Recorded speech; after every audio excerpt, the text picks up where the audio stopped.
This section is the role of advertisers in the net zero transition. I guess as we approach net zero, it's going to be absolutely essential to look at all industries, not just the heavy polluting ones that have a significant influence on our overall footprint. And the advertising sector in particular plays a crucial role in shaping how consumers buy and do and all the things that they do with products and services.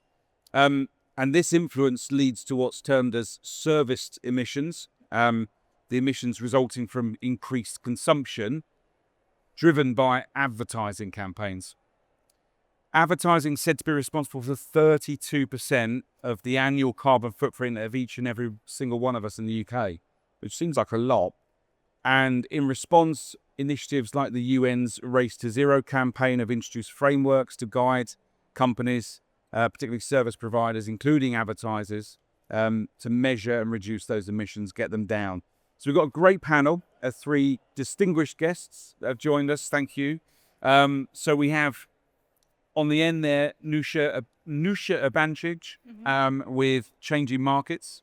We have Jonathan Wise with Purpose Disruptors, and we've got Stephen Woodford from the Advertising Association. So why don't we start by each and every one of you just introducing yourselves. Who are you? What do you do? So I'm Stephen Woodford. I'm Chief Executive of the Advertising Association. I've had a long career in ad agencies, so I know the advertising sector pretty well. The Ad Association represents the whole of the ad industry, so all the key players, so the advertisers, the ad agencies, the commercial media owners, the big tech platforms, the production companies, the whole ecosystem are members of the Ad Association. And we work on, in effect, the big challenges the industry wants to see solved. And top of the list is, we have 3 things: sustainability, public trust, and inclusion. So we work on those programs on behalf of the industry to try and find industry-level solutions. Brilliant, thank you. Jonathan. Hi, folks. I'm Jonathan Wise, co-founder of Purpose Disruptors. Similar to Stephen, I've got experience working in advertising and working at creative agencies, mostly for big advertising group, WPP.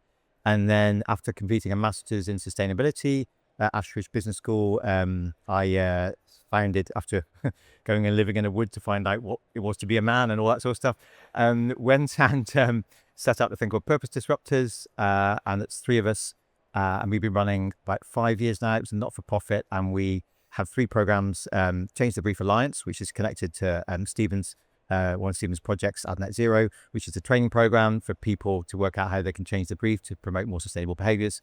The Good Life Project, so what would a good life be like in a more sustainable future? And Advertising Missions, which is what I lead, and I'll be talking about that as well. And I also tutor on the Cambridge Institute of Sustainability Leadership course on sustainable marketing, media, and creative.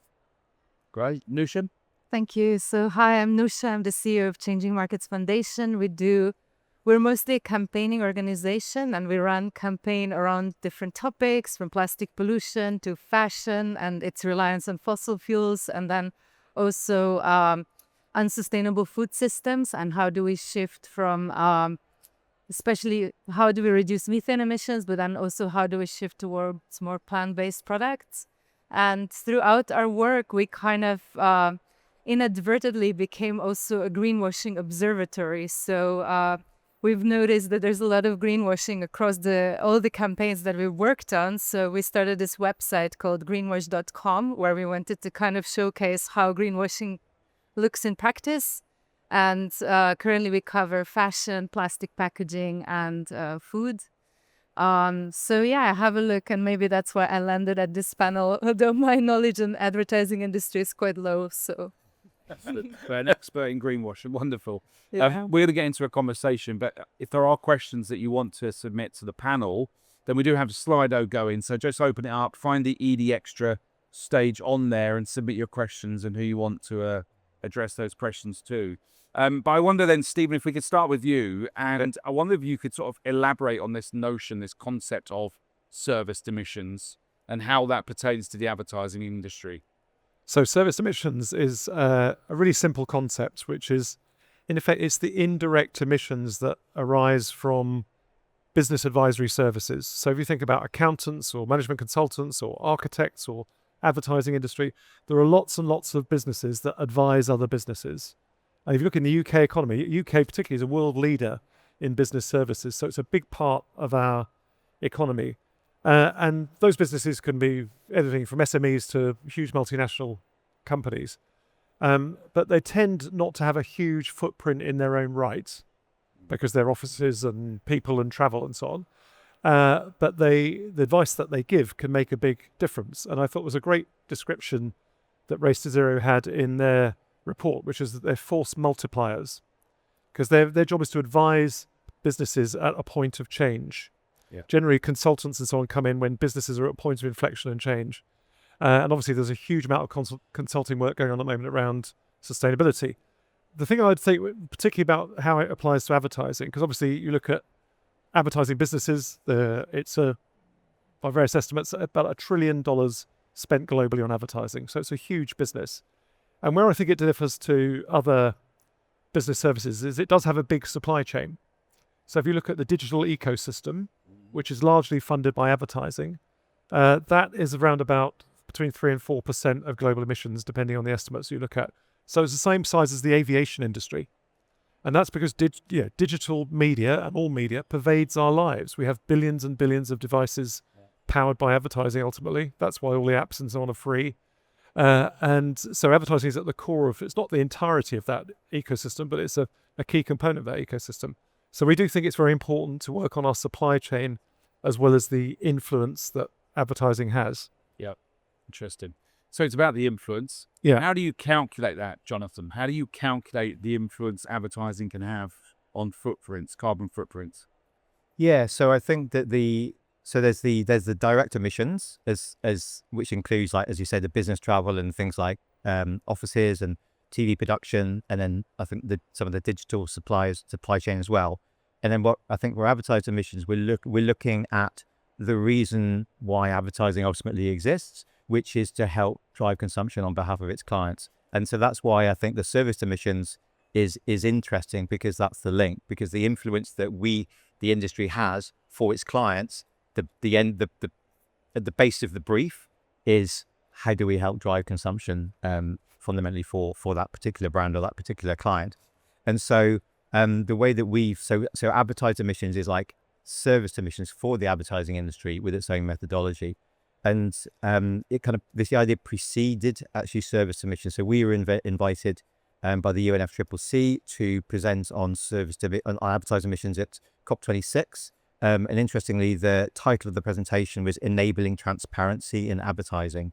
So they saw this as an opportunity, as like a missing metric of revealing and showing and be transparent about that consumption-related kind of emissions. So we define advertised emissions as the greenhouse gas emissions that result from the uplift in sales generated by advertising. Again, kind of the business of advertising is to kind of help generate sales.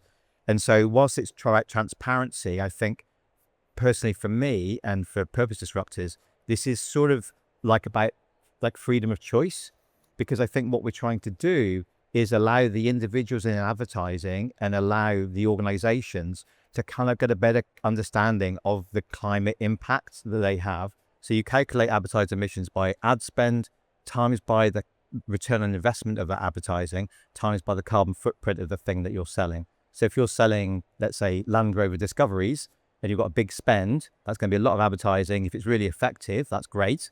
But if the carbon footprint of the things you're selling and is the incremental sales, that's going to have quite a big advertised emissions. Whereas if you were selling, I don't know, plant-based burgers rather than Big Macs, then your advertising emissions might come down if you're substituting those products. So it can go up or down. And I guess the idea here is that if we can present more information into the system, then individuals and agencies can then kind of go, is that something I want to be committing my time and resources to if it has a large advertised emission? So it's about freedom really, rather than sustainability, because we think that's a more powerful kind of driver. Yeah. And in terms of influence, Nusa, what's the best thing an advertising agency can do to influence consumer behavior in terms of, turning the needle on carbon footprints? Yeah, that's a really good question. Like I mentioned before, we work on fashion where there's a lot of demand and there's a lot of very low quality clothes right now that are being sold. And we see some good example. For example, the Patagonia campaign, Don't Buy This Jacket, is an interesting example for me because they ran the ad in New York Times on Black Friday But that campaign actually resulted in 30% increase in Patagonia's sales, right? And apparently every time they run this ads, the sales go up. And you could argue, okay, it's fine, Patagonia is a good company. Apparently their products are much more durable and better than the ones, I don't know, from Zara or whatever. But when we started looking at Patagonia, they never respond to any of the surveys that we sent to them when we ask about transparency on the use of fossil fuels and what materials you're actually promoting. It's all kind of synthetic materials based from fossil fuels, maybe a little bit recycled polyester, which is actually breaking the loop from the plastic industry. So I have my doubts about them being a good company, and I have a little bit of a cynical view of their ads. They've also been really, they played a really, really key role in getting Sustainable Apparel Coalition and other kind of sector-specific initiatives to push recycled polyester as the solution to the sector's problems, right? So this is one example that I found that is always pushed as a fantastic example of the industry, but I don't really find it like that with the knowledge that I have of this sector. What we could potentially, like you mentioned, like plant-based foods versus like Big Macs and stuff like that, that I think could have really like substantial impact if the investment would go into these areas. We see quite a bit of trends going in the opposite direction. Our recent report showed that big meat and dairy companies are getting now really nervous about Gen Z and younger generations, like moving away from meat and dairy products, especially plant-based milks, I would say. So they're putting massive amounts of funding into trying to prevent that. They're working also with influencers, digital marketing. And yeah, I haven't really thought of which agencies work with them, but this would be really, really an interesting question and something to research, because this is kind of emissions comparable to fossil fuel companies. Yeah, I think just two points, picking up on both things that you said. One on plant-based spreads, like dairy spread replacements. The spend on those went up very dramatically, I think 22, 23, tailed off a bit in 24. But that's partly because the category was established, so pretty much every brand, even Lurpak, like the ultimate butter, has a plant-based variant now. So I think what we see often advertising, it makes markets, like help create the plant-based spreads market, as an example. And picking up on Jonathan's point about cars, something like 70% of the car market advertising is on EVs and hybrids, where in fact, it's 18% of the sales. So you can see there that the advertising, all those brands advertising are trying to shape where the market's going, and encourage, obviously, they've got huge sales targets to achieve because they've got fines if they don't achieve them. So there's massive investment going into driving those changes. In lots of markets, there aren't necessarily the big sustainable revolutionary products, but most big companies, even if they're just selling the same shampoo that they sold last year, they'll be looking to make the plastics more recyclable. They're looking at all their supply chain, their palm oil, all the other ingredients they use. There will be a huge amount of effort, even though it's not got a particularly sustainable proposition, to actually reduce the impacts of the supply chain. So one of the things that we see, because we're as Sonia mentioned, the Ad Net Zero program that we run, we deal with about 300 businesses around the world who have signed up for that.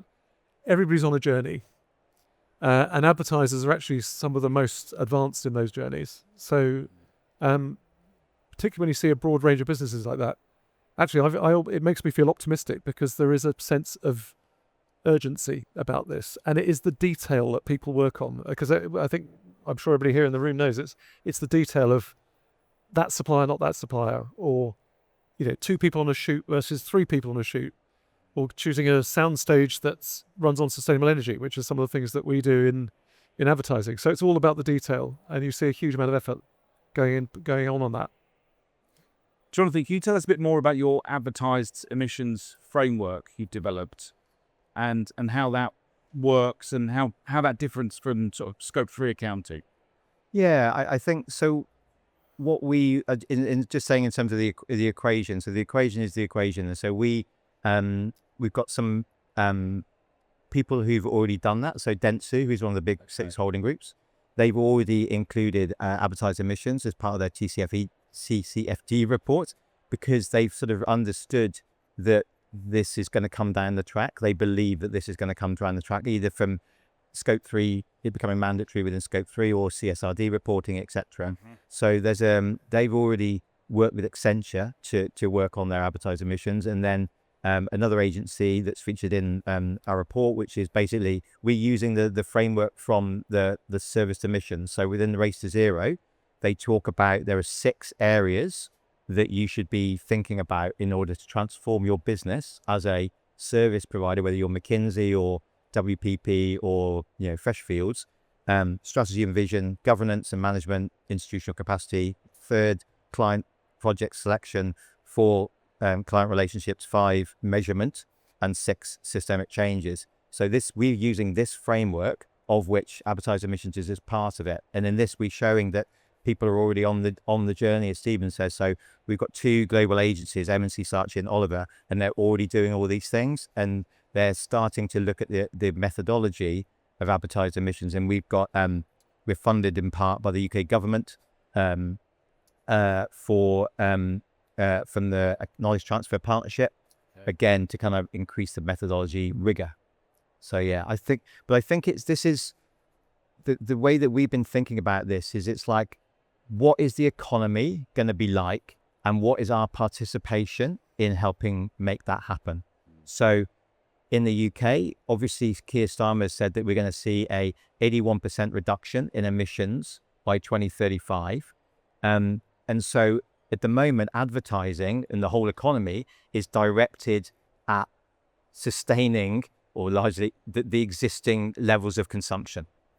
Right. So what is the levels of consumption going to be like, and what's the client mix in order to deliver that much lower carbon society? And the House of Lords have said that basically 32% of that massive reduction is going to come from consumer behavior change. So our invitation is like, if you work out your advertised emissions for your client mix, which are high, which are medium, which are high that may be unable to change, which are able to transition, red meat to plant-based, diesel and petrol to EVs, and which are where the growth industries. And advertiser emissions, I think, gives you a framework to consider your current portfolio and think strategically as a business, which of those brands are going to exist in the future, because they're not all going to succeed, and how do you skill up your teams to be able to service the new emergent businesses in the future. So, and that's going to be the same for McKinsey, or you're the same for whoever. So I guess our kind of mantra is like, how can the industry do less harm in promoting high carbon consumption? And that will require some serious questions about who we advertise and who should we be focusing on skilling up, whether it's circular or whatever, to be able to allow the new economy to come forward and create, as architects of desire, that new economy.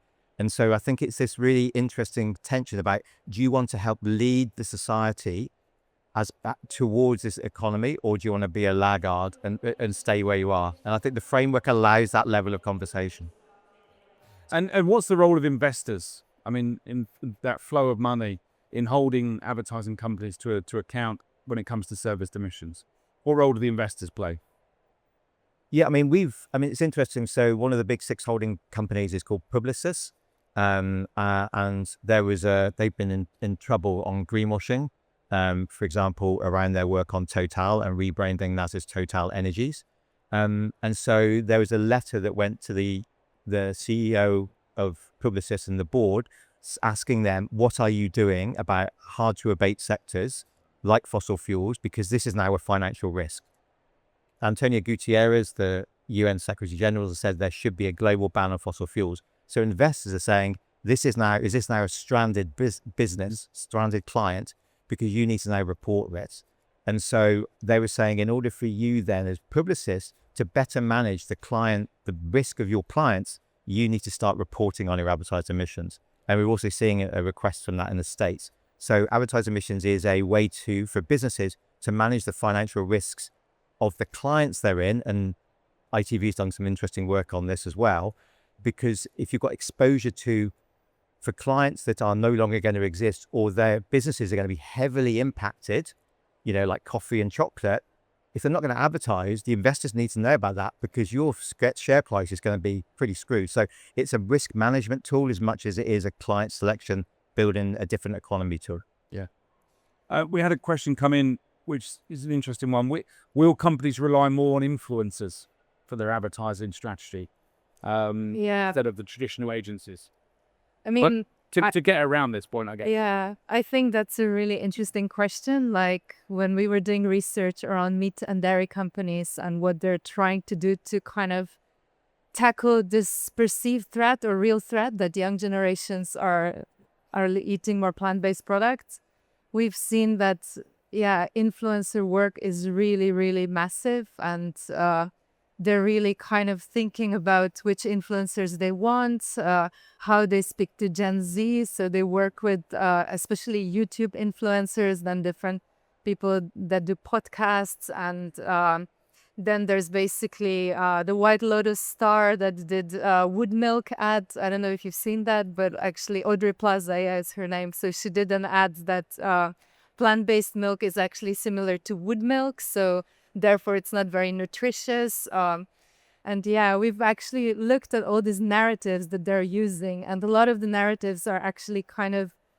really seated in the advertising that we get from Big Meat and Dairy, which is around our products are natural, they're very good for you, they're very nutritious. And then the point of attack towards plant-based is like, they're actually ultra processed, so not very good for you. They don't have all these nutrients that you need. And then also on the environmental side, they're actually not that great because they come from monocultures.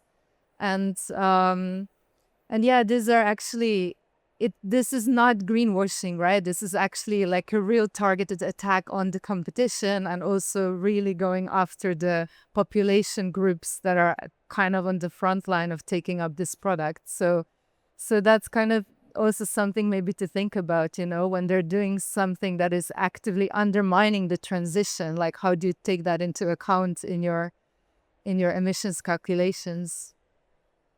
Stephen, what's your take on that? Well, I think in the UK, we've got a regulator of advertising content called the Advertising Standards Authority that have very rigorous rules around the claims you can make. If you're making, most markets are competitive. You've got one set of businesses trying to compete against another set of businesses. So any claims that are made, whatever the media channel, whether it's an influencer on YouTube or a television ad on ITV, it has to comply with the rules. So you have to be factual. You can't overclaim. There's a huge, if anybody's interested, on the ASA website, you'll see all of the regulation around making sustainability claims. So it's probably, if not the most regulated part of the ad industry in terms of what you can say, certainly in the UK, it'd be one of the most. Podcasts, is that included as well? Podcasts would be included. It depends. If it's an editorial opinion in a podcast, it's any paid media. So if an influencer is being paid by a brand, they have to disclose it. Now, they're not always scrupulous about doing that, and the ASA actually catches a lot of influencers who either are not, who are saying things but they're not making it clear that they're being paid. You have to do hashtag ad. You've got to make it clear that you're being paid. Slightly muddied waters because some wannabe influencers pretend that they're being paid when they're not, because they were trying to build an audience. But if you look at that marketplace, actually there's been we track trust in all media. There's been a big rise in trust because, in effect, the system has a self-governing factor, which is you only build an audience if you can be trusted. And the key to being trusted is if you are doing something on behalf of a brand, you've got to disclose it. The rules say you have to disclose it, and your own integrity as an influencer means if you don't, you'll lose your audience. So there's a sort of virtuous circle there. It is a fast-growing sector, but it's just one part of a very complex industry. Can I pick up on the advertised emissions point that Jonathan and the methodology and the companies that were mentioned? There are we're also working on the same track. We want to find a methodology that the whole industry can agree on this. And there's working groups that Jonathan is running. We've got a working group looking at it. We've been working with academics on it. At the moment, we haven't found that methodology, but we all want to get to a methodology that is workable to look at these emissions. When we did the consultation response to Race to Zero about about serviced emissions, one of the things that we found from lots of businesses who responded was they're very focused on what they have to comply with. Let's say to be science-based targets accredited, and if you like, the burden of doing those things is pretty high. And if you look at the upcoming European regulation, that the burden of that regulation is a whole different magnitude. So I think it's one of the challenges that all businesses face is that the resource that they can put and they do put into sustainability is constantly scaling up. So we want to find on advertised emissions, we want to find a methodology that the whole industry can agree with. Not to go into the differences, but Jonathan and I have had a debate in some of the media in our industry about the right methodology on this. But we're all aiming at the same end. We want the ad business, as all the businesses that it in effect represents, to be on a path to a sustainable position. Certainly in the UK by 2050. And it's a trend that we're going to hear time and time again over the next 2 days about the need for alignment and collaboration and hosts of working together. But I'd love to, because again, being an optimist about this, an example that I was talking to Lauren about, who used to work for us on something called AdGreen. And AdGreen is a free tool for users to in effect measure and manage the carbon impact of ad production. So for the advertising supply chain, that's probably about 15-20% of the supply chain impact. And that was only achieved because we got the whole industry coming together to collaborate on a really good tool. We've been through a number of versions of it. We've just released the latest version of the software, and we're seeing really rapid take-up of that. And I think there's a really good example there of where industry-level collaboration, even the biggest firms, even the WPPs and the other really large firms, saw the value in a common industry approach to these challenges. And I think that's why ideally we get to a common industry agreement on advertised emissions, and share the work and all be in the same place on this, because we're all going to we're all aiming at the same endpoint. Indeed. It's a subject we could probably talk for another hour on. Have we run out of time? We have run out of time. I know you'll be looking to get to your next keynote. So please show your appreciation for our panel. Thank you. Thank you. Thank you, guys. Thank you.